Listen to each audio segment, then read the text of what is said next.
Commander Trell stared at the flashing red lights on the main control panel. The warning sounds filled the bridge of the massive ship. 17 ships of the Novan exploration fleet now floated helplessly in the empty space. All ships had lost power to their main engines at the same time. "Report," Trell said, trying to keep a calm voice. The commander's blue skin seemed to darken with worry. Officer Mika rushed to Trell's side, holding a data pad. "Bad news, Commander. The quantum drives on all ships are failing. We can't make jumps anymore. We're stuck here." Trell looked out the large window at the star field around them. They had traveled far beyond the known routes. No Novan ship had ever come this far into uncharted space. "How much power do we have left?" Trell asked. "Life support systems are working on backup power. We have food and air for about 3 months," Mika answered. "After that..." The science officer didn't finish the sentence. There was no need. 4,000 crew members spread across 17 ships were now facing a slow death in the cold emptiness of space. The Novan fleet had been mapping new star systems when they entered a strange area of space that somehow damaged all their quantum drives at once. Trell walked to the center of the bridge. "Call all ship captains to a meeting and prepare our long-range signal device. We need to send out a distress call." One of the bridge crew looked up with sad eyes. "Commander, there's no one to hear us. The nearest Novan outpost is 2 years away at normal speed. Without our quantum drives, we can't get there." "I know," Trell said, "but we still have to try." In a small, dim room filled with humming machines, Lieutenant Jack Rivera sat with his feet up on his desk. Working the night shift at Earth's Deep Space Monitoring Station Epsilon was usually boring. Most nights, Jack just watched the automatic systems do their job detecting signals from space. He sipped his coffee and looked at the screen showing different parts of space. Earth had only started putting these monitoring stations in far parts of the solar system in the last 10 years. Humans were still new to deep space travel compared to the handful of alien races they had met. Suddenly, one of his screens lit up with an alert. Jack put down his coffee and sat up straight. The computer had found something unusual, a signal pattern it couldn't identify. "That's weird," Jack muttered. He tapped some keys to get more information. The signal was coming from a region of space where no human ships were traveling. It wasn't a known pattern from any of the 3 alien species humans had met before. Jack looked at the signal pattern more carefully. There was something about it, a repeating pattern that reminded him of distress calls. After studying it for a few minutes, he was sure. "This is a cry for help," he said to himself. Jack reached for the communication button. "This is Lieutenant Rivera at Station Epsilon. I need to speak to Dr. Bell immediately. We've picked up what looks like a distress signal from an unknown source." Dr. Amara Bell had been sleeping when the call came. Now she stood in the station's main control room looking at the signal data Jack had found. "You were right to call me," she said. "This is definitely a distress signal, and it's not from any species we know." "What do we do?" Jack asked. Dr. Bell thought for a moment. "We need to tell Earth Command right away. This could be first contact with a new alien species." Within hours, the signal had been sent to Earth. The highest-ranking officials in the Unified Space Command gathered in an emergency meeting in Geneva. Admiral Huang, the head of all Earth space operations, stood before the assembled leaders. His face was serious as he explained the situation. "The signal comes from a location about 3 weeks away at our fastest speed. Our best analysis suggests it's from a group of ships in distress. We don't know who they are or what kind of help they need, but they're definitely calling for help." A woman in a gray suit spoke up. "Admiral, we should be careful. This could be a trap. We know very little about what's out there." The Admiral nodded. "That's true, Director Chen, but consider this. If we ignore a genuine cry for help, what does that say about us? About humanity?" The room grew quiet as everyone thought about this question. "We have a chance here," the Admiral continued. "A chance to show who we are as a species. Yes, there's risk, but I believe the greater risk is turning our backs on someone who needs our help, whoever they are." One by one, the leaders voted. The decision was made. Earth would respond to the distress call. Back on the Novan command ship, the mood had grown dark. 2 weeks had passed since they sent out their distress signal. No one really expected an answer. Trell sat alone in the commander's quarters, looking at pictures of family members who were waiting back home. The thought of never seeing them again was hard to accept. A sudden knock on the door interrupted these sad thoughts. "Come in," Trell called. Officer Mika rushed in, breathing hard. "Commander, you need to come to the bridge right now." "What is it?" Trell asked, standing up quickly. Mika's face showed excitement. "We're getting a response to our distress signal." Trell followed Mika to the bridge at a run. The main screen showed a signal pattern they had never seen before. "Where is it coming from?" Trell asked. The communications officer pointed to a star map. "From this direction, Commander. And it's getting stronger. Whatever sent it is coming toward us." "Can we translate it?" Trell asked. "We're trying," the officer said. "It doesn't match any language in our database." Hours passed as the Novan computers worked to decode the strange message. Finally, the translation system began to make sense of it. "This is Captain Morgan Reed of the Earth vessel Horizon.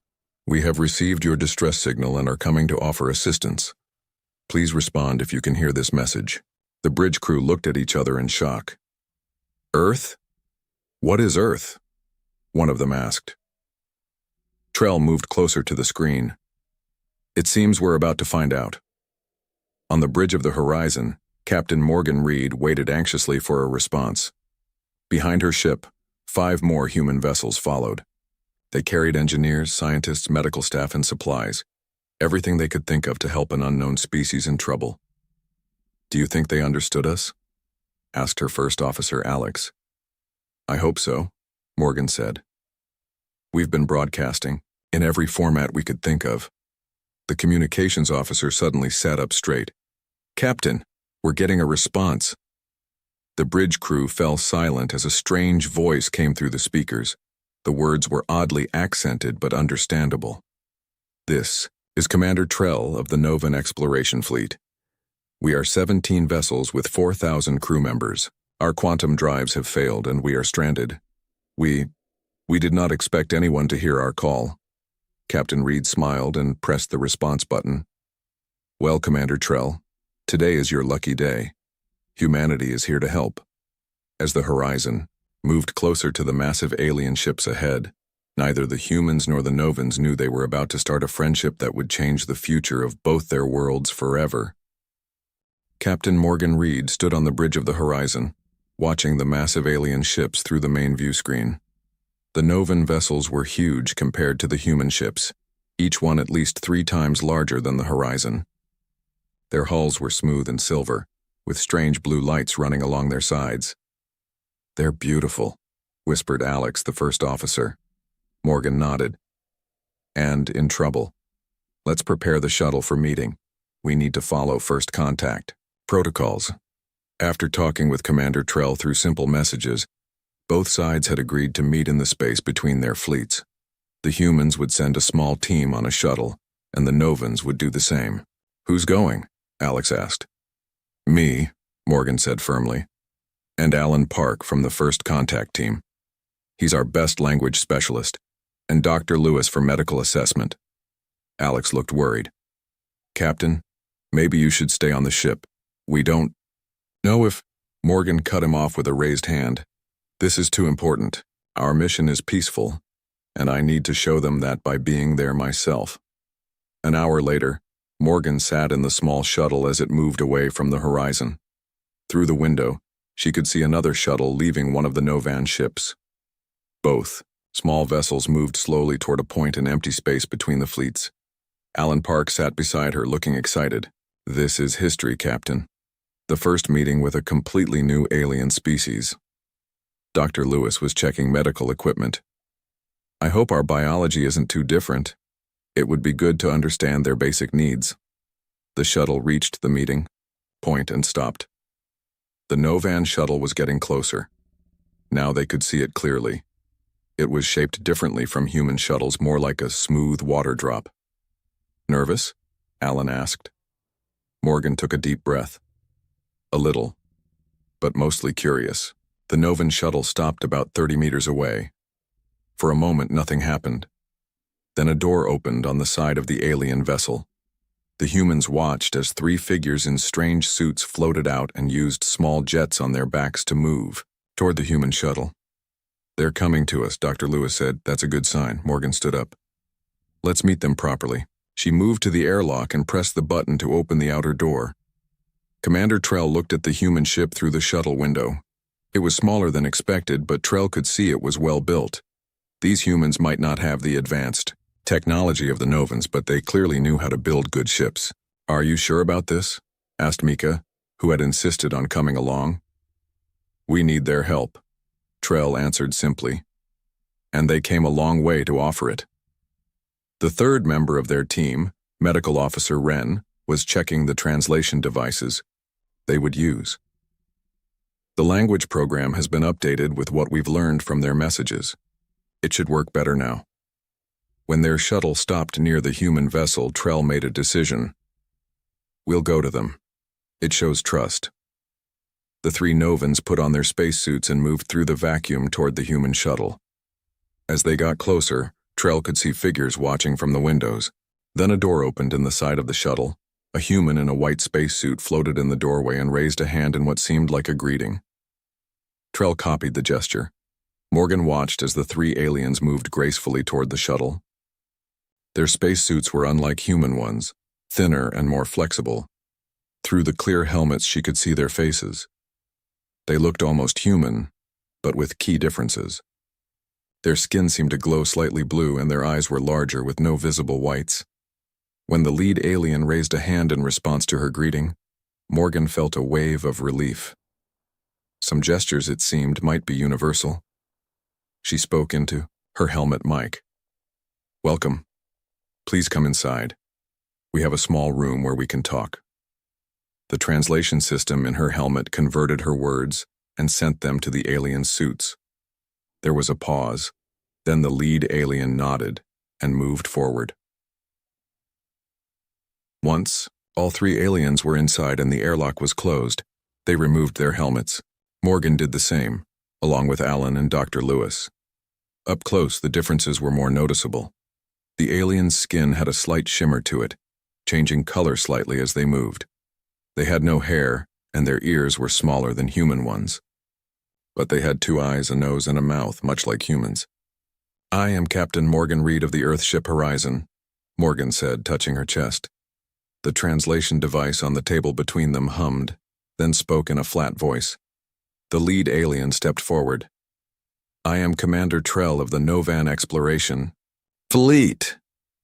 Trell's voice sounded musical, with strange tones that the translation device couldn't fully capture. Trell introduced the others, Science Officer Mika and Medical Officer Wren. Morgan did the same with her team. "Please tell us what happened to your fleet," Morgan said once the introductions were done. Trell explained about the strange space anomaly that had damaged all their quantum drives. As Trell spoke, Mika showed 3D models on a small device, helping the humans understand the problem. Alan leaned forward, fascinated. "Your technology is far more advanced than ours. We don't have quantum drives yet." Trell looked surprised. "Then how did you reach us so quickly?" "We have fusion drives," Morgan explained. "They're slower than what you describe, but they got us here." Mika seemed confused. "But if your technology is less advanced, how do you think you can help us?" Alan smiled. "Sometimes a fresh perspective helps, and sometimes simpler technology can solve complex problems." The meeting lasted for 3 hours. By the end, both teams were speaking more freely, the translation devices working better as they learned more of each other's languages. Dr. Lewis and Wren had exchanged basic medical information, discovering surprising similarities in their biology. Despite their different appearances, both species needed oxygen, though the Novans could tolerate higher carbon dioxide levels. "We would like to bring a larger team to examine your ships," Morgan suggested. "Engineers who might be able to help with your drive problems." Trell seemed hesitant. "Your offer is generous, but I must be careful with my people's safety." Morgan nodded. "I understand completely. You don't know us yet. What if we start with just information exchange? We can share what we know and you can tell us more about your drives." Maybe together we can find a solution. Trell's skin shifted to a lighter blue, a reaction the humans didn't yet understand. That seems reasonable. As they prepared to return to their ships, Trell stopped Morgan with a light touch on her arm. "There is something I don't understand," the Novan commander said. "Why did you come? We are strangers to you. Our civilizations have never met before." Morgan thought for a moment. "When we heard your call for help, we had a choice. We could ignore it or we could answer. That's not really a choice at all. If someone needs help and you can give it, you help. That's what makes us, well, human." Trell was quiet for a moment. "Perhaps that is what makes us people, whether human or Novan." For the first time since the meeting began, Morgan felt truly hopeful. Different as they were, there might be something fundamental that connected them after all. As the shuttle carried Morgan and her team back to the horizon, she stared out at the massive Novan fleet. This was just the beginning of what promised to be an extraordinary adventure. Within a week of first contact, more human ships arrived. The Earth government had sent everything they could: engineers, scientists, supplies, and raw materials. Captain Morgan Reed watched from the bridge of the horizon as the new ships approached the Novan fleet. "5 more ships," Alex said, standing beside her. "Command really sent everything we asked for." Morgan nodded. "This is the biggest thing to happen to humanity since we discovered we weren't alone in the universe." Working with the Novans had been challenging but rewarding. After the first meeting, Commander Trell had allowed small human teams to visit the Novan ships. In return, Novan specialists had come to the human vessels to learn about Earth technology. "The shuttle is ready to take you to the command ship," Alex said. "The joint team is waiting." The large meeting room on the Novan command ship was filled with both humans and Novans. The walls displayed technical diagrams and data screens. At the center of the room, a hologram showed the strange particles that had damaged the Novan quantum drives. Morgan entered the room alongside Commander Trell. They had spent much time together over the past week, building trust between their people. "Let's hear the latest update," Trell said, skin shifting to a formal green color that humans had learned meant serious business. Raj Patel, the lead human engineer, stood up. He was a small man with quick hands and a brilliant mind. "We've been studying the quantum drive components with the Novan engineers. Their technology is amazing, at least 40 years ahead of anything we have on Earth." Mika, the Novan science officer, joined him. "The human approach to problems is different from ours. They think in ways we do not." Raj smiled at this. "The Novans build perfect systems. Every part works in harmony with every other part. It's beautiful engineering. But when one thing goes wrong, everything fails." Mika finished. "Our systems are too connected. When the strange particles affected one part of the drive, the damage spread everywhere. And that's where our less advanced technology might actually help," Raj explained. "Human systems are more, well, messy. We build with backups and workarounds. We expect things to fail sometimes." Trell looked at Morgan. "Your engineer is saying that human technology is better because it is worse?" Morgan laughed. "Not exactly, just different. We've had to solve problems differently because we don't have your advanced materials and theory." Raj turned to the hologram display. "We think we can help shield your quantum drives from the strange particles using a special metal alloy we developed for our deep space probes. It's not as elegant as your technology, but it might work." "How long will it take?" Trell asked. "That's the hard part," Raj admitted.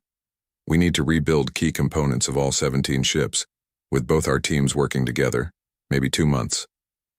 The room grew quiet. The Novans only had enough supplies for 3 months when they first sent their distress call. 1 month had already passed. "Then we have no time to waste," Trell said firmly. The work began immediately. Human engineers and Novan technicians worked side by side in the engine rooms of the massive alien ships. At first, communication was difficult. The translation devices helped with words, but technical concepts were harder to explain. Slowly, they began to understand each other better. The humans were amazed by the Novan technology. quantum computers that could process information faster than anything on Earth, materials that could change their properties on command, and energy systems that were incredibly efficient. The Novans were equally impressed by human creativity. Where Novan engineers might spend days looking for a perfect solution, humans would try quick fixes and improvise with whatever was available. "You adapt so quickly," Mika told Raj as they worked on a drive component. "Our education system teaches us to follow established patterns. Yours seems to encourage, what do you call it?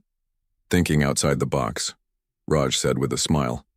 "It's a human saying. It means looking for answers in unexpected places." As the days passed, more than technology was exchanged. The human crews organized shared meals with the Novans, introducing them to Earth foods and trying Novan dishes in return. Some foods were impossible for the other species to eat, but many were enjoyable to both. Music was shared too. Novan music used tones that human ears could barely hear, but the patterns were beautiful. Human music seemed primitive but emotionally powerful to the Novans. "Your music makes my skin change color without my control," one Novan told a human musician after hearing classical Earth music for the first time. Not everything went smoothly. A group of Novans remained suspicious of the humans and their motives. "Why would they help us for nothing in return?" asked Vin, a senior Novan officer, during a private meeting with Trell. "No species does this." "Perhaps humans are different," Trell suggested. "Or perhaps they want our technology," Vin countered. "They learn our systems while pretending to help." Trell's skin darkened with concern. "I've spent time with Captain Reed. I believe their intentions are good." "You are too trusting, Commander," Vin said. Similar concerns existed among some humans. Captain Reed overheard two engineers talking when they thought no one was listening. "Should we really be helping them rebuild their ships?" one asked. "What if they turn against us once they're fixed? Or what if they share what they learn about us with other alien species?" the other added. "We could be putting Earth at risk, Morgan." "Approach them." "Those are fair concerns," she said, making them jump in surprise. "But think about it this way. They already have far better technology than we do. If they wanted to harm us, they could have done it already." The engineers looked embarrassed. "Sorry, Captain. It's just that they're different," Morgan finished for them. "I know. But in the ways that matter, I think we're very similar." 2 weeks into the collaboration, a breakthrough came from an unexpected source. Tom Garcia was not a scientist or an engineer. He was a mechanic who worked on the Horizon's shuttle engines. He had volunteered to help with basic tasks on the Novan ships. While watching Novan engineers discuss a problem with the shield design, Tom had an idea. He sketched it quickly on his tablet and showed it to Raj. "The Novans are trying to create a perfect shield," Tom explained. "But what if we make an imperfect one on purpose? Something that can flex and adapt when those strange particles hit it." Raj studied the rough drawing. This might actually work. It's completely against Novan design philosophy, but that's exactly why they haven't thought of it." That evening, Raj presented Tom's idea to the joint team. The Novan engineers were confused at first. It went against everything they had been taught about proper design. "It's intentionally flawed," one Novan engineer said, skin turning purple with confusion. "Exactly," Raj agreed. "It's meant to bend, not break. To absorb the particles rather than block them perfectly." Commander Trell looked at the design, then at the human mechanic who had created it. "Will it work?" Mika, who had been studying the plan, answered. "It is strange, but the math supports it. I think it might." For the first time since the crisis began, real hope spread through the Novan fleet. The humans hadn't just brought help, they had brought a completely new way of solving problems. That night, as Morgan prepared to return to her ship, Trell stopped her. "Your people continue to surprise us," the Novan commander said. "This solution, it would never have occurred to any Novan." Morgan smiled. "That's the value of different perspectives. Together, we're stronger than either of us alone." As she flew back to the horizon in the small shuttle, Morgan looked out at the stars. Two species from different worlds, working together to overcome a crisis. It was exactly what she had joined Earth's space fleet hoping to find. Not just new worlds, but new friends. The new shield design created by Tom Garcia changed everything. For 3 weeks, human and Novan teams worked day and night to build a prototype. The work was difficult, combining two very different types of technology, but everyone understood what was at stake. Morgan watched from an observation room as the final tests began on the first repaired drive. Raj and Mika stood in the engine room below, surrounded by both human and Novan engineers. The tension in the air was almost visible. "Start the power-up sequence," Raj said into his communicator. Inside the massive engine room, lights began to flicker on. The quantum drive core, a beautiful blue sphere suspended in the center of the room, started to glow softly. "Power at 10%, reported a Novan technician. "All readings normal." Mika's skin rippled with nervous yellow patterns. "Increase to 20%. The blue sphere grew brighter. The human-designed shield around it, an ugly, bulky ring of special metals, seemed to pulse slightly. 30%, Raj called out. "How are the shield readings?" A human engineer checked her tablet. "Shield is holding. No sign of particle damage." The power levels continued to climb. 50%, 70%. At each stage, the team checked readings and looked for signs of the strange particles that had caused the original failure. 90%, Mika announced, voice tight with tension. Morgan held her breath. This was the moment of truth. If the shield could protect the drive at full power, they had a real solution. "Full power," Raj ordered. The quantum drive core blazed with brilliant blue light. The shield around it glowed red at points where particles struck it, but it held strong. For 10 seconds, everyone was silent, watching the readings. Then, 20 seconds. At 30 seconds, Raj looked up at the observation window and gave a thumbs-up sign. "It's working," he shouted, his voice filled with excitement. The room erupted in cheers. Humans high-fived each other while Novans touched palms in their own celebration gesture. Morgan saw Mika's skin turn a bright, happy orange, a color she had never seen on any Novan before. The success of the prototype meant that their plan could work. But they still faced an enormous task. 17 massive ships needed their quantum drives rebuilt with the new shield design. Each ship had multiple drives, and each drive needed the special human-made shield. Commander Trell called a meeting of all ship captains and project leaders. "We have a working solution," Trell announced, "but we need to work faster. At our current pace, it will take 4 months to repair all ships. And we have less than 2 months of supplies left," added a Novan captain. Morgan stepped forward. "We've contacted Earth. More ships are coming with food and materials. But Commander Trell is right. We need to speed up the work." Raj had been thinking about this problem. What if we don't fix all the ships at once? What if we focus on getting one ship working first? Then it could take some of your people to the nearest safe location and come back for more. The Novans looked at each other. The idea of separating their fleet went against their protocols. "It's too risky," said Captain Vin, who still didn't fully trust the humans. "What if the drive fails again while the ship is far from help?" "We could send a human ship alongside it," Morgan suggested, "for backup." Trell considered this. The nearest safe location is a small trading outpost about 1 week's travel by quantum jump. If we repaired the smallest ship first, it could take 200 crew there and return. "With your permission," Raj said, "we could start work on that ship immediately. We already have enough shield material ready." Trell's skin shifted through several colors as the commander thought. "Very well, we will adapt to the situation." The next day, teams moved to the smallest Novan ship.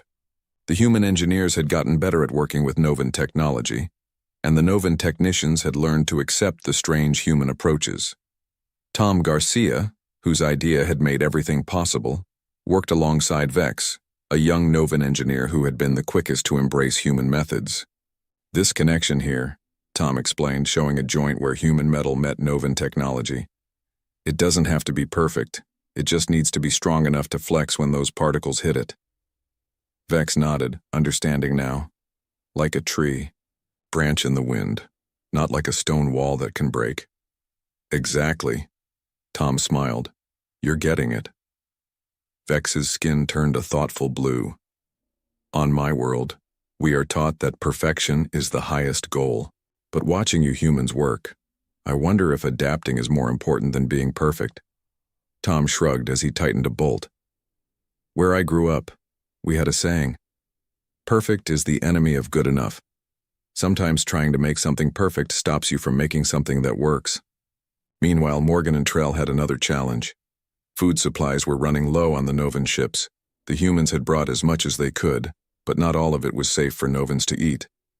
Diana Chen, the human medical officer, worked with Ren, her Novan counterpart, to test which Earth foods the Novans could digest.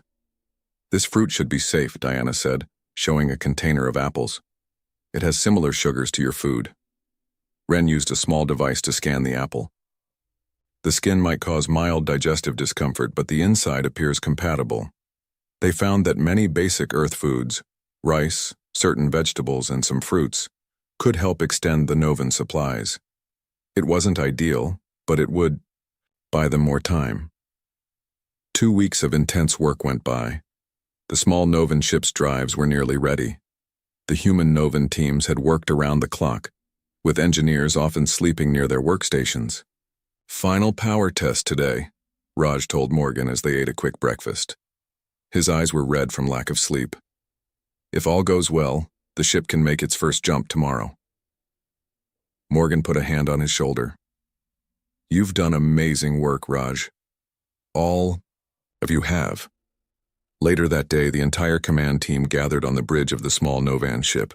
Captain Vin would pilot the vessel on its test flight, with a mixed crew of Novans and humans. Begin final power sequence, Vin ordered. The ship hummed as the quantum drives powered up. On the main screen, they could see the status of each drive system.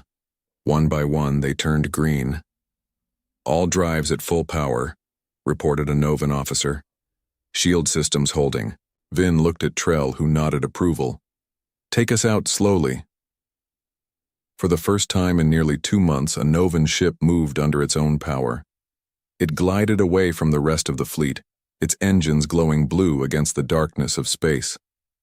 Prepare for short-range quantum jump, Vin said. Target is 5,000 kilometers ahead. Everyone held their breath. This was the real test.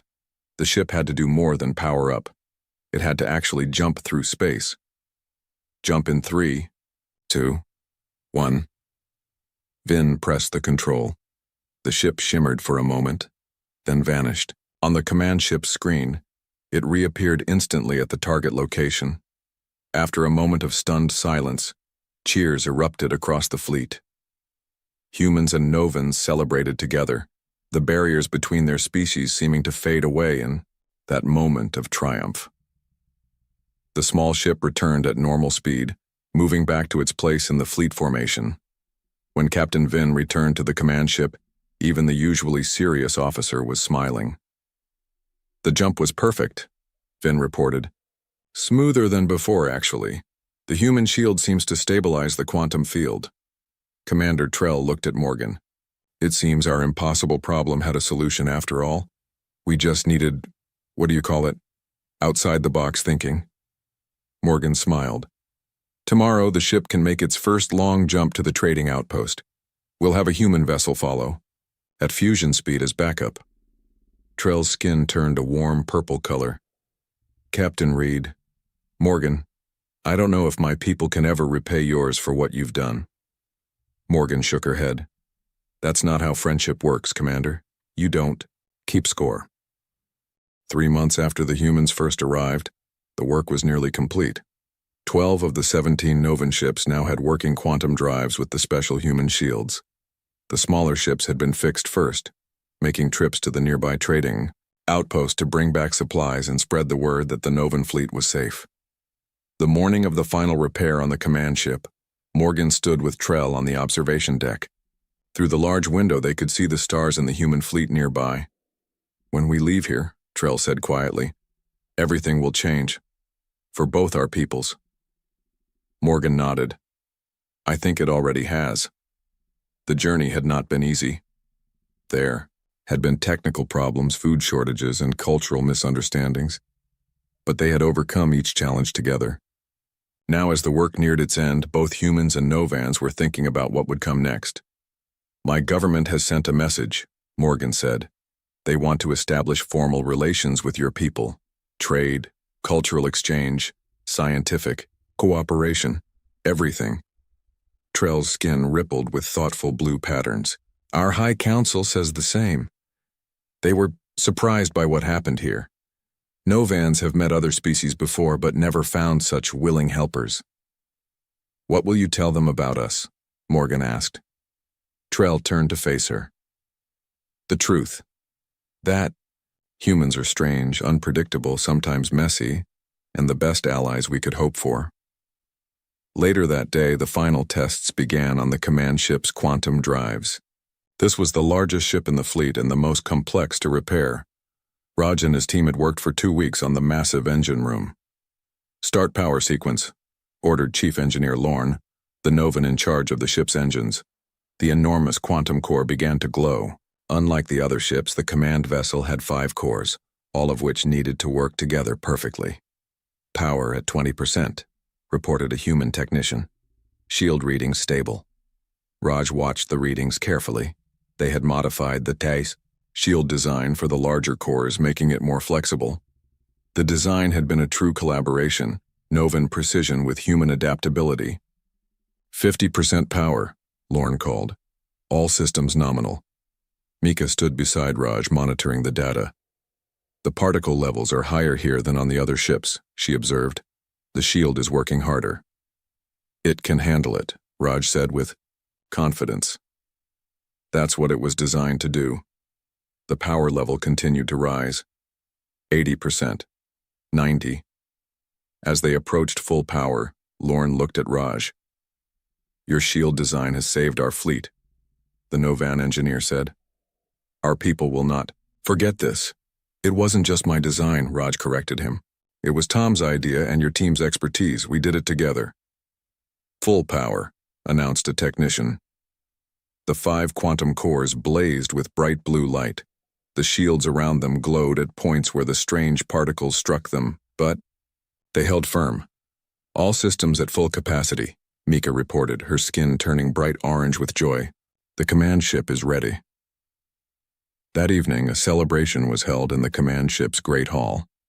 Humans and Novans gathered together, sharing food, drink, and stories. For many, this would be their last night together before the fleets parted. Ways. Captain Vin, who had once been so suspicious of the humans, now moved easily among them, even trying some Earth foods. Tom and Vex sat together, already making plans for future engineering collaborations. Commander Trell called for silence, then addressed the gathered crews. "When we sent our distress call, we had little hope of rescue. Our fleet was far from home, in uncharted space. Then humanity answered. You came without knowing us, without any obligation to help. You shared your knowledge, your resources, and your friendship." Trell's skin turned a formal, deep purple. "Today, I am honored to announce that the Novan High Council has approved the creation of a formal alliance with Earth. Our peoples will share knowledge, trade, and exploration. The humans have earned our trust and our gratitude." Morgan stepped forward when Trell gestured to her. "On behalf of Earth, I accept this alliance with great hope for our future together. What began as a rescue mission has become something much more important, the beginning of a lasting friendship between our worlds." The hall erupted in cheers. For many of the crew members, the past 3 months had changed their view of the universe. They had learned that different species could work together, could trust each other, could become friends. Early the next morning, final preparations began for the fleets to depart. The Novan ships would return to their home territories, while most of the human vessels would head back to Earth. But something had changed in the plans. Morgan found Trell on the bridge of the command ship. "I've just received new orders from Earth Command," she said. "The Horizon will accompany your fleet to the Novan border as a goodwill gesture, and they're sending an ambassador with us." Trell looked pleased. "The High Council is sending representatives to meet us as well." They're eager to formalize our new alliance. There's more, Morgan added. Earth is offering scholarships for young Novans to study at our universities, and they're asking if Novan teachers would consider visiting Earth to share your knowledge. Our council has made a similar offer, Trell replied. They would welcome human students and teachers. As they spoke, the final loading operations were underway. Human and Novan crews exchanged small gifts, personal items to remember each other by. Many had formed close friendships during their time together. Diana, the human medical officer, gave Ren a collection of Earth medical texts. In return, the Novan doctor presented her with a small device that could analyze biological compounds, technology that would advance human medicine by years. Tom gave Vex his personal toolkit, simple mechanical tools that the Novan engineer had come to appreciate. Vex pressed a small crystal into Tom's hand in return. What is it?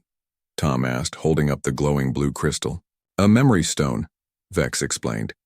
It records experiences. This one holds our work together, so you will not forget. I could never forget this, Tom said with a smile. The time for departure finally came. The Novan fleet, with all ships now repaired and fully functional, prepared to make their first synchronized quantum jump in months.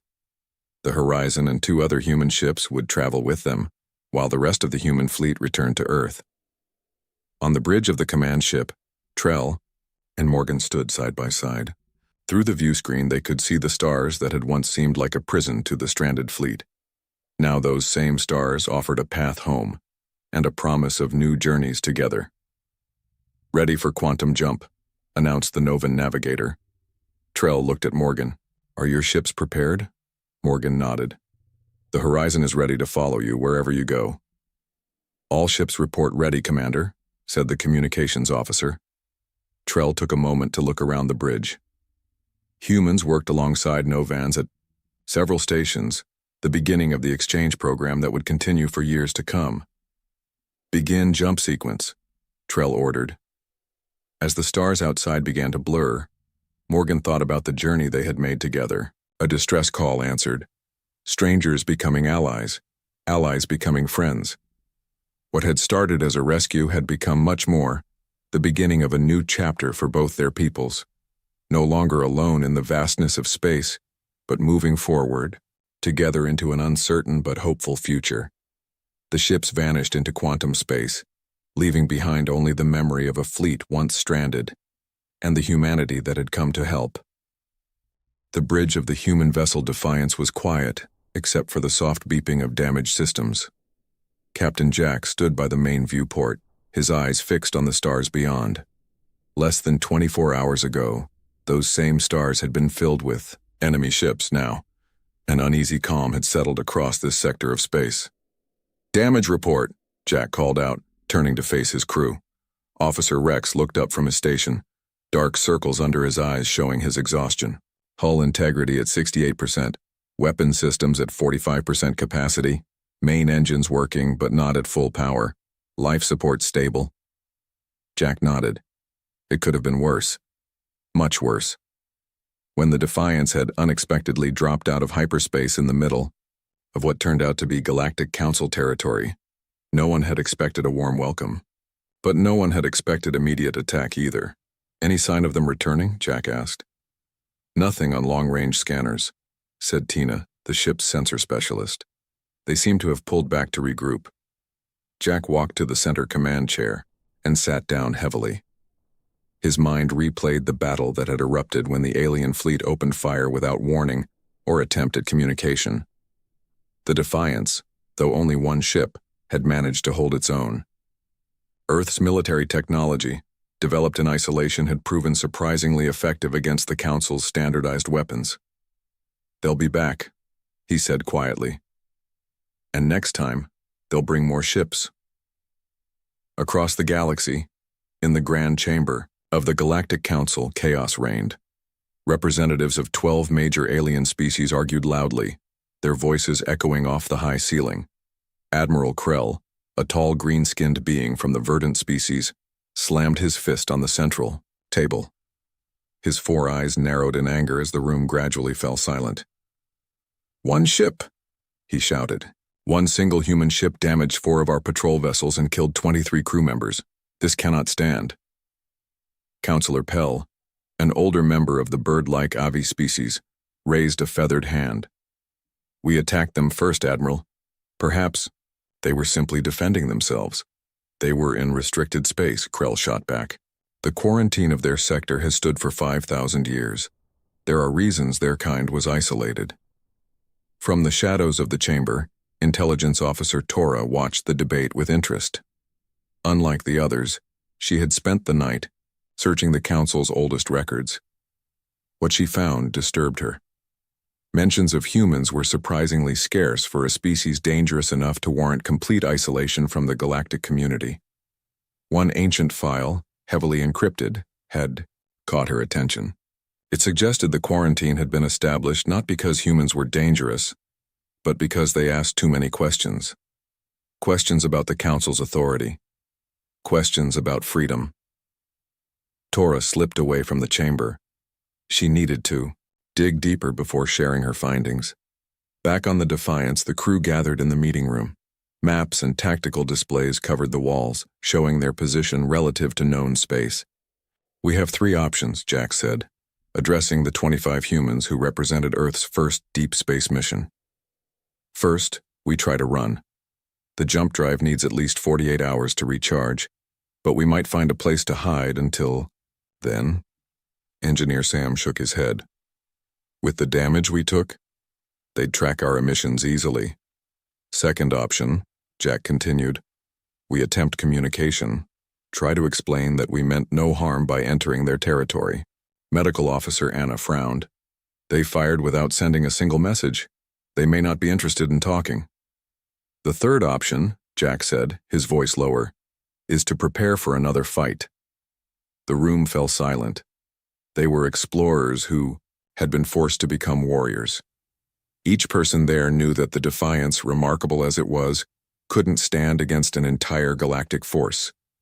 There might be a fourth option, said comm specialist Pete, who had been quietly working at a terminal. I've been analyzing their communications during the battle. They use a standardized system across their fleet. I might be able to tap into their network. Jack raised an eyebrow. To do what? To listen, Pete replied. Find out what we're dealing with. Maybe find some leverage. Do it, Jack ordered. In the meantime, Sam, get repair teams working around the clock. Everyone else prepare for both diplomacy and defense. We represent all of humanity out here, and I won't let Earth become a target because of our actions. Admiral Krell stood, alone in his command ship, staring at holographic images of the human vessel. Its design was unlike anything in the Council database. Efficient, practical, deadly. His aide entered the room quietly. The Council has reached a decision, Admiral. And they've authorized a full battle group, 5 capital ships, 20 support vessels. You're to eliminate the human threat before they can report back to their homeworld. Krell nodded in satisfaction. The quarantine must be maintained. Humans are unpredictable. The ancient records are clear on that point. There's something else, sir, the aide added. Intelligence Officer Tora has been accessing restricted files about Earth, files from before the quarantine. The Admiral's expression darkened. Find her, now. Tora moved quickly through the lower levels of the Council station. She had downloaded as many files as she could before her access was inevitably discovered. Now she needed to find a secure transmitter. The truth had to get out. Humans hadn't been quarantined for the safety of the galaxy. They had been isolated because they represented a different way of thinking, a challenge to the Council's absolute authority. Finding an unused communications bay, she quickly set up the equipment. She didn't know if the human ship would receive her transmission, but she had to try. To the Earth vessel, she began, speaking in the common galactic language. You are in grave danger. The Council has ordered your destruction. But there are those among us who question the old ways. The quarantine of your world was not what you have been told. She paused as a noise in the corridor caught her attention. Security forces were coming. She quickly finished her message and sent it, erasing all evidence of the transmission just as the door slid open. On the Defiance, Pete's eyes widened as an unexpected message came through his modified receiver.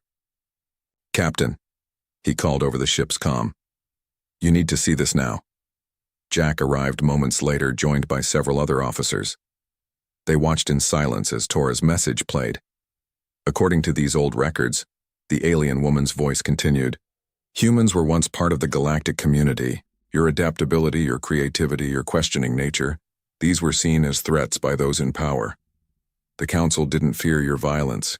They feared your ideas." The message cut off abruptly.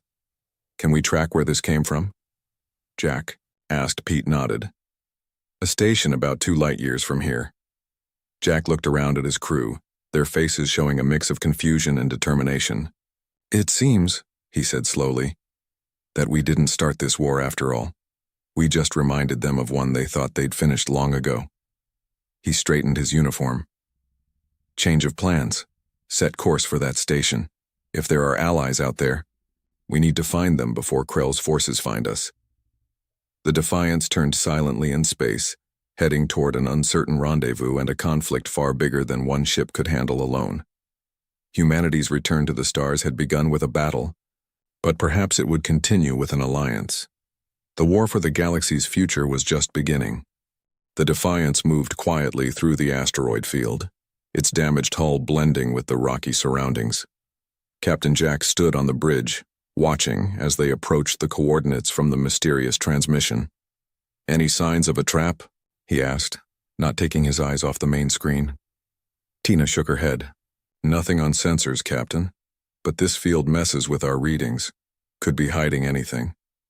Jack nodded. The decision to come here had been risky. The crew had voted. Most agreed they needed allies, but some worried they were flying straight into Council hands. "There," pointed Rex. "That large asteroid. It's hollow." As they drew closer, they could see what looked like an old mining station built into the massive rock. Metal doors, long unused, stood half open like a mouth waiting to swallow them. "Scan for life signs," Jack ordered. "I'm picking up several," Tina replied. "Not human. Different from what we saw on the Council ships. They're waiting inside." Jack took a deep breath. "Take us in, slow approach. Weapons on standby but not locked. Let's not start shooting unless we have to." The Defiance eased forward, sliding through the open doors into a vast, dark hangar. As the ship's lights swept the area, they revealed rusty mining equipment and several smaller ships parked in the shadows. "Match their atmosphere and prepare the landing party," Jack said. "Pete, Rex, Anna, you're with me. Everyone else stays alert. If things go wrong, don't wait for orders. Get the ship out safely." Inside the abandoned control room of the mining station, a group of aliens waited nervously. Their leader, Mira, paced back and forth. She was tall and slender with pale blue, skin that seemed to shimmer in the dim light. Unlike the Council forces, her people looked almost human-like, except for their color and the slight glow of their eyes. "They're here," said one of her companions, looking at a monitor. "Just one ship, as promised." "Are you sure this is wise?" asked another. "If the Council discovers we've made contact with humans..." "The Council has lied to us for generations." Mira cut him off. "It's time we learned the truth." The door slid open and 4 humans entered cautiously. Mira noticed right away how similar they were to her own kind. More solid, different colored, but the same basic shape. The records were right. "I am Captain Jack of the Earth vessel Defiance," said the lead human. "We received your message." Mira stepped forward. "I am Mira of the Solarians. The message you received was from our agent in the Council, Tora. She risked everything to contact you." "Where is she now?" Jack asked. Mira's expression darkened. "Captured. The Council doesn't tolerate those who question." Admiral Krell watched with satisfaction as the prisoner was brought before him. Intelligence Officer Tora looked defiant despite her bruised face. "You sent a message to the humans," he stated. "It wasn't a question." "They deserve to know the truth," she replied. Krell laughed, a harsh sound. "The truth? That humans were once part of our community, That they were quarantined not for violence but for their annoying habit of questioning authority? He waved a dismissive hand. Ancient history. Not so ancient, Tora said quietly. The files show Earth was isolated only 5,000 years ago. A blink in galactic time, and they were already developing space travel then. Imagine what they might have become now. It doesn't matter, Krell snapped. They will be eliminated before they can cause trouble. My battle group leaves within the hour. He leaned close to her. And you will tell me who else knows about this. Who else helped you access those files? Tora smiled thinly. The Solarians helped me, and they've already contacted the humans. Krell's 4 eyes widened in alarm. He turned to his aide. Change of plans. Track that human ship. Now. Back at the mining station, Mira led the humans into a small meeting room where a holographic display showed maps of the galaxy. Our peoples share more than you know, she explained. The Solarians and humans are distant cousins, both evolved, from the same seeded species in different parts of the galaxy. Seeded? Anna asked, her medical curiosity engaged. The oldest races spread life across the stars, Mira said. But that's a story for another time. What matters now is that the Council fears both our peoples for the same reason. We don't blindly obey. Jack studied the star map. So where do we fit in? One damaged ship against an entire galactic government doesn't sound like good odds. We have a network of rebels, Mira explained. Small groups on many worlds who question Council rule. But we needed a spark, something to show resistance is possible. She looked Jack directly in the eyes. Your ship fighting off a Council patrol was that spark. News is spreading even though they try to control it. Rex frowned. So we're propaganda? Your hope, Mira corrected. And we have technology to share. Ways to repair your ship, improve your weapons. Before Jack could respond, alarms blared throughout the station. One of Mira's crew rushed in. Council drones, he shouted. They found us! The small automated attack drones swarmed into the asteroid field, scanning every rock. They were the first wave, scouts for the battle group that followed behind. Inside, the mining station, panic erupted. Mira's rebels rushed to their ships while the humans ran back toward the Defiance. We need more time, Sam shouted over the comm. The new tech Mira gave us isn't integrated yet, Jack thought quickly. Tina, what's the composition of these asteroids? Mostly iron and nickel, she replied. Some have traces of radioactive elements. Perfect, Jack said. Sam, can you modify our sensor array to send out a pulse that would trigger those elements? Make them look like engine signatures? Sam's voice perked up. Give me 5 minutes. Jack turned to Mira, who had joined them on the run. Get your people to the far side of the field. We're going to create a distraction. Admiral Krell watched impatiently as his drones searched the asteroid field. His battle group of 5 large warships waited at the edge, weapons charged. Sir, called his sensor operator, we're detecting multiple engine signatures throughout the field. How many? Krell demanded. Dozens, sir. Possibly 100. It appears to be a major rebel fleet. Krell's eyes narrowed. Impossible. Send half. The drones to investigate. Prepare the battle group to.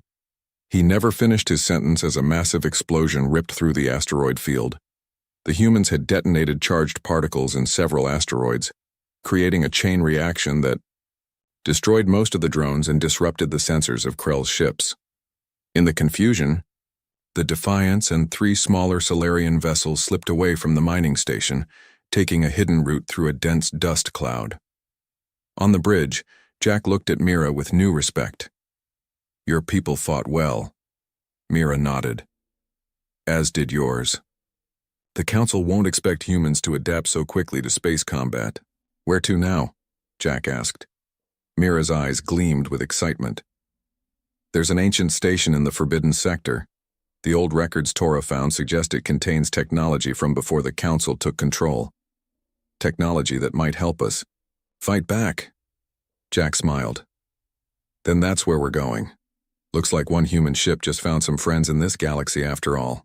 As the small rebel fleet jumped to light speed, news of their escape spread among hidden resistance groups across the stars. The war had only just begun, but for the first time in 5,000 years, the Council faced an enemy they didn't understand. Humanity was back.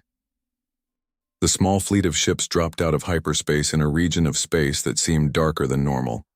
Few stars shone here, and those that did appeared dim and distant. Captain Jack stood on the bridge of the Defiance, looking at the main view screen with a mixture of awe and unease. "The Forbidden Sector," said Mira, who stood beside him. "No Council ships patrol here. They claim it's because of dangerous radiation, but the truth is, they fear what might be found." "And what exactly are we looking for?" Jack asked. Mira pointed to a faint shape in the distance. That, as they drew closer, the shape became clearer. A massive space station, its design unlike anything the humans had seen before. It wasn't the straight lines and efficient angles of Council architecture, nor was it like Earth's practical, functional designs. This was something else entirely. Curved, almost organic, as if it had grown rather than been built. "It's ancient," Mira explained, "dating back to before the Council ruled the galaxy. The records Tora found suggest it was built by the same civilization that first brought humans into the galactic community." The ships approached cautiously. The station appeared, dead with no lights or signs of power. Its surface was scarred by what looked like weapons fire from long ago. "No energy readings," reported Tina from her sensor station. "If there's anything working in there, it's well shielded." Jack turned to Sam, who had been studying the station's design. "What do you think? Can we dock safely?" The engineer nodded, slowly. "Those look like docking ports along the lower section. Old design, but I think we can modify our airlocks to connect." "Do it," Jack ordered. Then he turned to Mira. "I want to know exactly what we're looking for in there." Mira's eyes gleamed in the dim light of the bridge. "Knowledge, power, and perhaps a way to defend Earth when the Council decides to break the quarantine and attack your homeworld." 3 hours later, a mixed team of humans and Solarians made their way through the dark corridors of the ancient station. Their flashlights created eerie shadows as they moved deeper into the structure. "The air is breathable," noted Anna, checking her handheld scanner. "Someone designed this place to last." Rex ran his hand along a wall. "These markings, they look like some form of writing." Mira nodded. "The language of the predecessors, those who came before all of us." They continued forward until they reached a vast circular chamber. In the center stood what appeared to be a control pedestal. Sam approached it cautiously. "This design, it's strange but somehow familiar, almost like it was made for human hands." "Or Solarian," added Mira, holding up her own hand, which did indeed look very similar to a human's despite her blue skin. Sam studied the pedestal more closely. I think it needs power." He opened his pack and pulled out a portable generator they had brought from the Defiance. With careful movements, he connected it to what seemed to be power inputs on the base of the pedestal. For a moment, nothing happened. Then, with a low hum, lights began to appear throughout the chamber. The pedestal itself glowed with a soft blue light, and symbols appeared on its surface. "Can anyone read this?" Jack asked, looking at the unfamiliar script. Before anyone could answer, the symbols shifted, changing form until they became recognizable as modern galactic standard language. "Welcome, descendants," a voice said from nowhere and everywhere at once. Adaptive translation complete. The team stepped back in surprise as a holographic figure appeared above the pedestal. It had a vaguely humanoid shape, but was composed of light patterns that constantly shifted and flowed. "I am Sentinel," the figure said, "guardian of knowledge and keeper of truths." Jack stepped forward. "I am Captain Jack of the Earth vessel Defiance." The hologram seemed to study him. "Earth, human. It has been 5,247 standard years since humans last accessed this facility." Mira gasped. "That matches the time frame of the quarantine." Sentinel turned its attention to her. "Solarian, genetic cousins to humans, both seeded from the same source material by the predecessors." "What happened here?" Jack asked. "Why was This station abandoned? Why were humans quarantined from the rest of the galaxy? The hologram flickered slightly. This station was a center for knowledge exchange between species. It was attacked by those who sought to control rather than share. As for humans, the figure seemed to look directly at Jack. Your kind was feared not for your weapons or aggression, but for your unpredictability, your ability to adapt, to find solutions others could not see. The Council, Mira said bitterly. Yes, confirmed Sentinel. They established their rule by creating standardized systems for everything. Technology, governance, thought itself. Humans refused to conform. You asked questions. You found different paths. This made you dangerous to their order. Jack's expression hardened. So they locked us away, kept us isolated from the rest of the galaxy. They attempted to erase your existence from galactic history, Sentinel said, but some remembered. Some preserved the truth. Sam, who had been examining the technology around them, spoke up. Can you help us? The Council knows we've broken quarantine. They'll attack Earth soon. The hologram seemed to consider this. This facility contains defensive technology that was once used to protect free worlds from Council aggression. It has lain dormant for millennia, but it can be reactivated. Hope surged through the team. Jack stepped closer to the hologram. Where is this technology? How do we access it? Sentinel's form expanded, and a holographic map of the galaxy appeared around them. A point of light pulsed in a sector not far from their current position. There, the hologram said. A shield generator capable of protecting an entire star system. It was hidden before the final assault on this station. This could save Earth, Jack said, his voice filled with determination. Suddenly, alarms blared. Throughout the station, Sentinel's form flickered more violently. Warning. Council vessels detected entering the sector.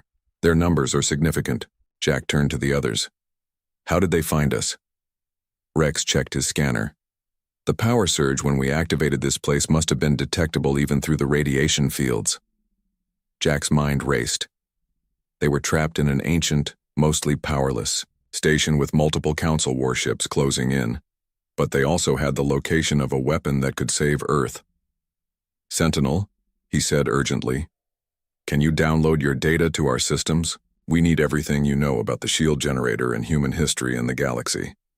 The hologram nodded. Initiating data transfer.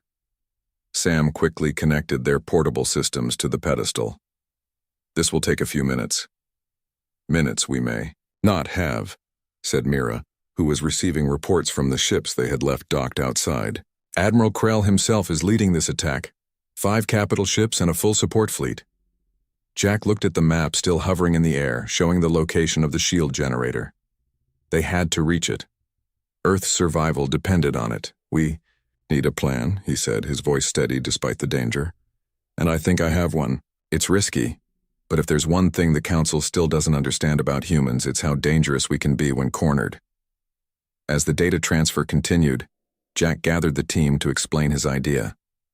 Outside, the Council ships moved into attack position, their weapons charging. The race to save Earth had become a desperate fight for survival. Alarms blared throughout the Defiance as the ship rocketed away from the ancient station. Behind them, the first shots from Admiral Krell's fleet slammed into the abandoned structure, tearing apart its outer sections. Did everyone make it back? Aboard? Jack asked, gripping the arms of his command chair as the ship shook. All accounted for, Rex confirmed. Mira and her team are on their ships. Data transfer from Sentinel completed at 97% before we had to disconnect. On the main screen, they could see the Council ships, 5 massive warships surrounded by smaller attack vessels. They were forming a blockade, cutting off the most direct route to the coordinates of the shield generator. They want us to run, Jack said, understanding the enemy's strategy. They're leaving a path open for us to flee, probably right into another ambush. Sam looked up from where he was analyzing the data they had downloaded. Captain, I found something. According to these star charts, there's a wormhole junction about half a light year from here. It's a nexus point with paths to 7 different sectors. Including the one where the shield generator is located? Jack asked. Sam nodded. Yes, but according to Sentinel's data, The Council strictly controls this junction. It's heavily guarded. Jack studied the tactical display, a plan forming in his mind. What if we don't try to sneak through? What if we do something they would never expect? Like what?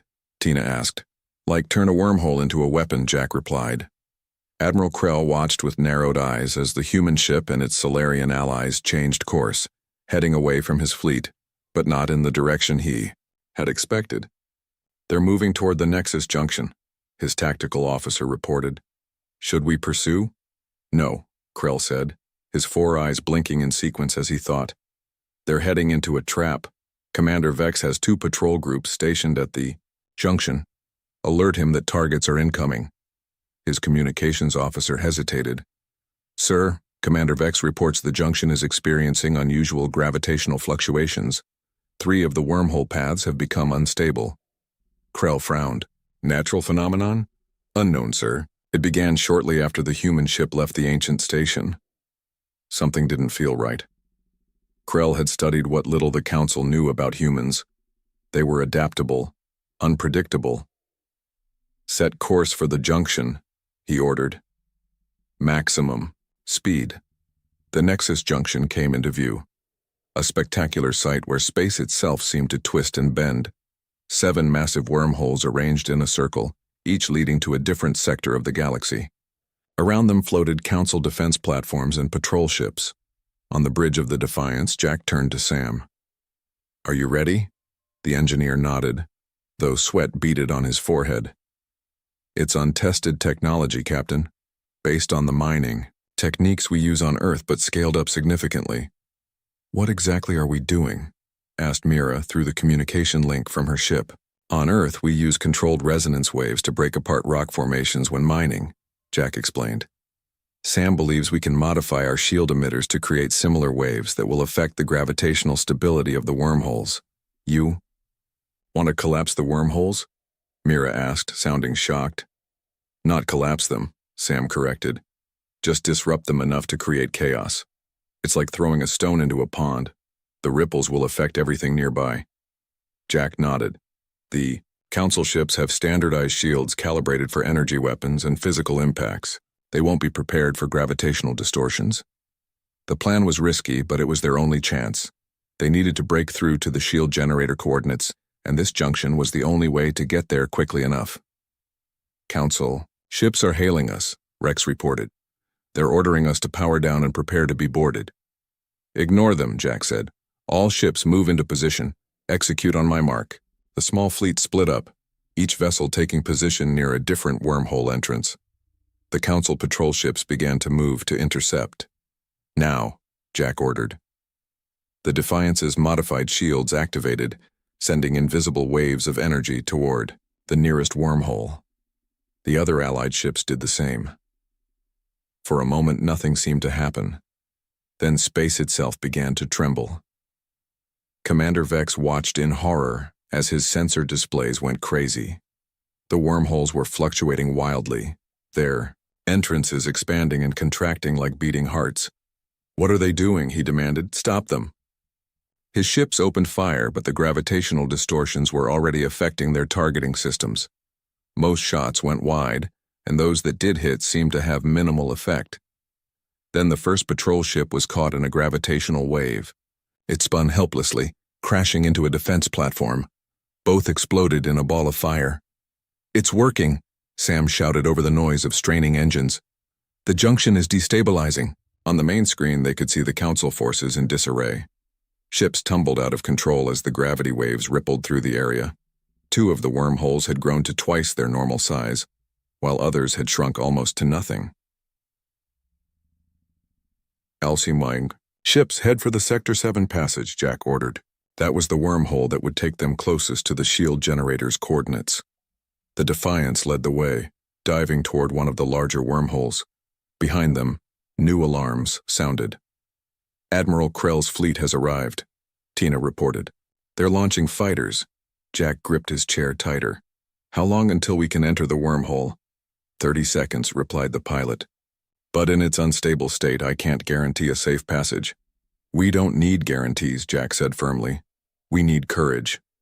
At that moment, several Council fighters caught up to them, firing repeatedly at the Defiance's engines. Shields failing. Rex shouted. "Divert all power to engines," Jack ordered. "We need to reach that wormhole." The ship surged forward, trailing debris and venting plasma. The wormhole entrance loomed ahead, a swirling mass of energy that pulsed erratically.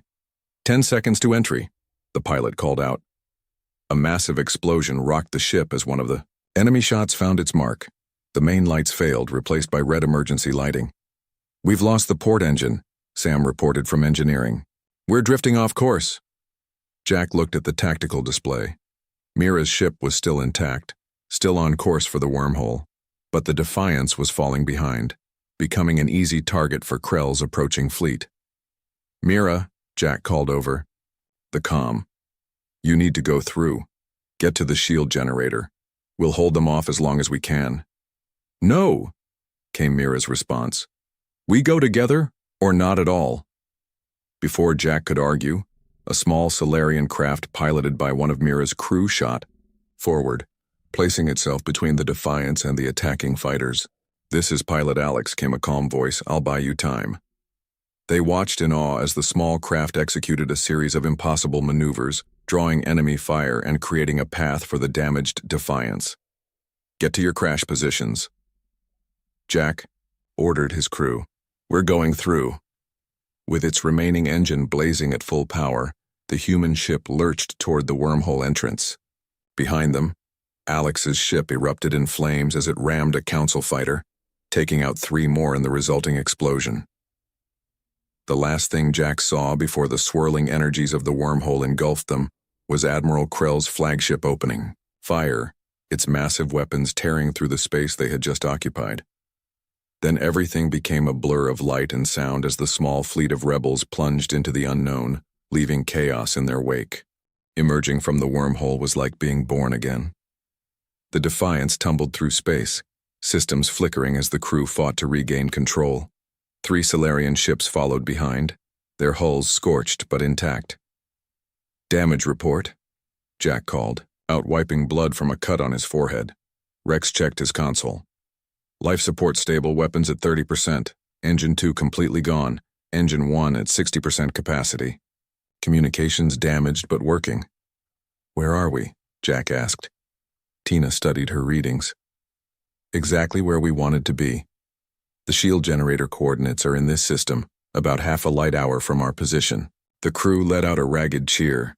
They had made it through against impossible odds. Jack allowed himself a small smile before turning serious again. "What about Krell? Any sign of pursuit?" "Not yet," replied Rex. "The wormhole is still unstable. They'll have trouble following right away, but they will come." Jack nodded. "Then we don't have much time. Let's find this weapon before they arrive." The small fleet limped toward a distant moon orbiting a gas giant. According to Sentinel's data, this was where the ancient shield generator had been hidden. As they drew closer, they could see the moon was little more than a barren rock, its surface pockmarked with craters. "I'm not detecting any artificial structures," Tina reported, frowning at her console. "It must be underground," Mira suggested through the comm link, "or hidden by some technology we can't detect." Sam, who had been analyzing the data from Sentinel, spoke up. "Wait. These coordinates aren't pointing to the moon itself. They're leading us to a specific point in its orbit." Understanding dawned on Jack's face. It's not on the moon. It's in orbit around it, cloaked somehow. He ordered the ships to adjust course, moving to the exact coordinates Sentinel had provided. For a few tense minutes, nothing happened. Then suddenly, Tina's console lit up with new readings. "Something's there," she exclaimed. "Some kind of energy field is reacting to our presence." Before them, space seemed to ripple and fold. Then, like a curtain being pulled aside, a massive structure appeared. It wasn't a weapon or shield generator as they had expected. It was a space station, but unlike any they had seen before. Its design was elegant, peaceful even, with sweeping curves and gleaming surfaces that reflected the distant sun. "It's beautiful," Anna whispered. Jack studied the structure carefully. "Any defenses? Weapon systems?" "Nothing obvious," replied Rex. In fact, I'm picking up an automated docking signal. It's inviting us in. Jack exchanged glances with his officers. It could be a trap, but they had come too far to turn back now. "Take us in," he ordered. "But stay alert." The inside of the station was even more impressive than its exterior. Wide corridors with high ceilings led to open chambers filled with what appeared to be gardens and fountains, though they had long since dried up. The air was stale but breathable. Jack led a mixed team of humans and Solarians through the station, following the directions provided by Sentinel's data. They eventually reached a central chamber where a large console stood covered in dust. "This is it," Sam said, approaching the console. "According to the data, this is the control center for the weapon." Carefully, he wiped away the dust and placed his hands on what appeared to be a control panel. The surface responded to his touch, lighting up with soft blue light. A holographic display appeared above the console, showing the galaxy in miniature. Points of light indicated thousands of worlds connected by lines representing trade routes and communication networks. "I don't understand," Jack said, staring at the display. "Where's the weapon? The shield technology?" The hologram shifted, zooming in on their current location. A soft female voice spoke, similar to Sentinel's but somehow warmer. "Welcome, seekers of truth. You have found not a weapon, but something far more powerful. This is the Harmony Array, created by the coalition of free worlds before the Council's rise to power." Sam's eyes widened as he studied the data streaming across his device. "It's a communication system, the most powerful ever built. It can broadcast to every world in the galaxy simultaneously, bypassing all Council communication controls." Jack looked confused. "But Sentinel said it was a defensive system that could protect Earth." "Knowledge is the ultimate defense," the voice replied.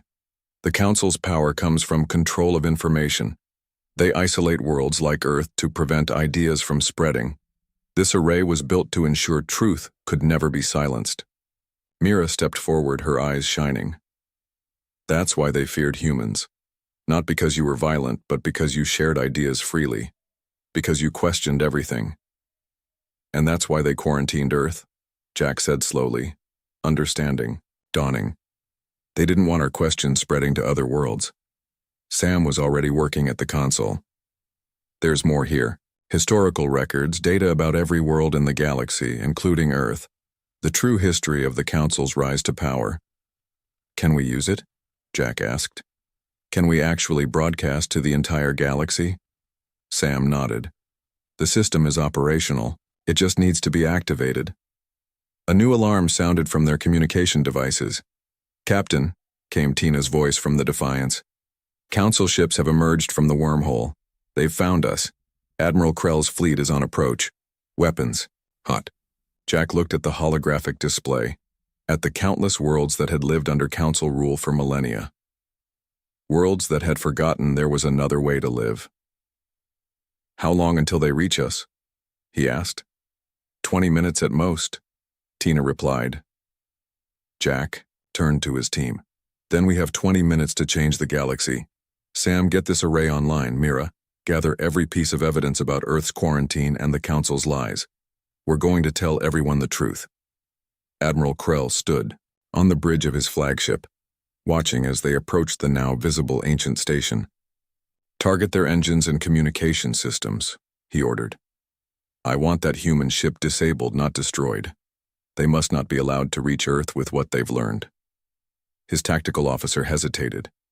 "Sir, we're detecting an unusual energy buildup from the station. It appears to be some kind of transmission."